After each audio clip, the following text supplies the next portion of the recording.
ঠাকুর একবার তার সামনে বসে থাকা ভক্তদের বললেন, আচ্ছা, আমি যে এত বাণী দিলাম তা কার জন্য?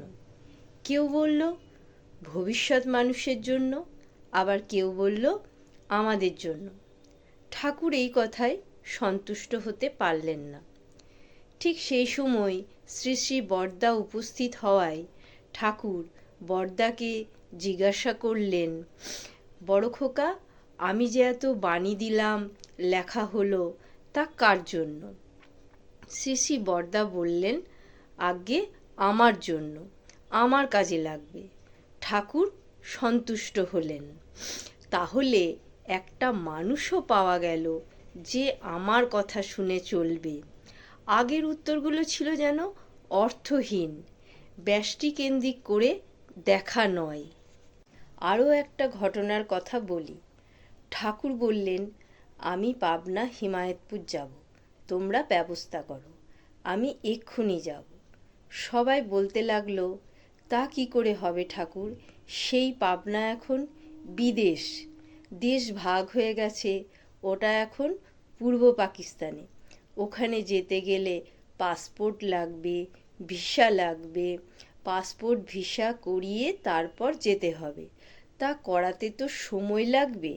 ঠাকুর বলে চলেছেন শিশুর মতন, আমার এখনই যেতে ইচ্ছে করছে, তোমরা যেভাবেই হোক ব্যবস্থা করো, যেন এখনই বেরিয়ে পড়তে ইচ্ছে করছে, ঠিক যেন পাশের বাড়িতে যেতে চান, এই রকম ভাব। কোনো কথায় কানে নিচ্ছেন না ঠাকুর। ঠাকুরের কথার সায় যখন কেউই দিচ্ছে না, তখন বললেন, ডাক বড় খোকাকে, আমি পাবনায় যাব। তখন অগত্যা বরদাকে ডাকা হলো। বরদা আসতেই ঠাকুর বললেন, বড় খোকা, আমি পাবনায় যাব, এখনই। হ্যাঁ, যাবেন, তাহলে গাড়ি বের করো, বলেই উঠে পড়লেন শয্যা থেকে। যেন ভাবখানা কেউ আমাকে নিয়ে যেতে চাইছে না, বড় খোকাই নিয়ে যাবে। দেশের মাটিতে আজন্ম কাল 58-59 বছর বয়স পর্যন্ত কেটেছে। এত বড় আশ্রম, মানুষজন, কোলাহল, সব কিছু এক লহমায় ফেলে এসেছেন। পিতৃপুরুষের ভিটে দেখার জন্য আকুল, তর সইছে না তার। শ্রী শ্রী বরদা নিজেই গাড়ি চালিয়ে নিয়ে এসে ঠাকুরের বাসস্থানের সামনে গাড়ি থেকে নামতেই ঠাকুর গাড়িতে উঠে বসলেন। চল। শ্রী শ্রী বরদা গাড়ির চালকের সিটে বসে গাড়ি স্টার্ট দিয়ে বেরিয়ে গেলেন। সবার মনে হাহাকার।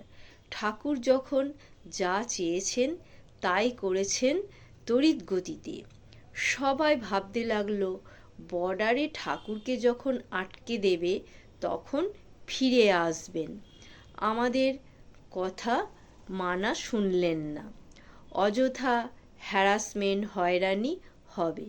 সবাই আলোচনা করতে লাগলো, বরদা ঠাকুরকে যদি একটু বোঝাতেন তাহলে হয়তো ঠাকুর তা মানতেন। বরদা তো কিছুই চেষ্টা করলেন না। কিছু দূর যাবার পর ঠাকুর বললেন বরদাকে, আমার এখন আর যেতে ইচ্ছে করছে না, বড়াল বাংলোই ফিরে চল। গাড়ি ফিরিয়ে আনলেন বরদা। তখন সবার স্বস্তি।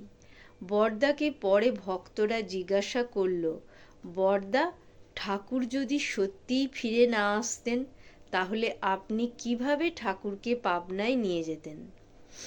বরদা উত্তর দিয়েছিলেন, আমি জানি, জানি মানে বিশ্বাস করি, এই বিশ্বব্রহ্মাণ্ড সবই তার সৃষ্টি, তিনি যা চাইবেন তাই হবে।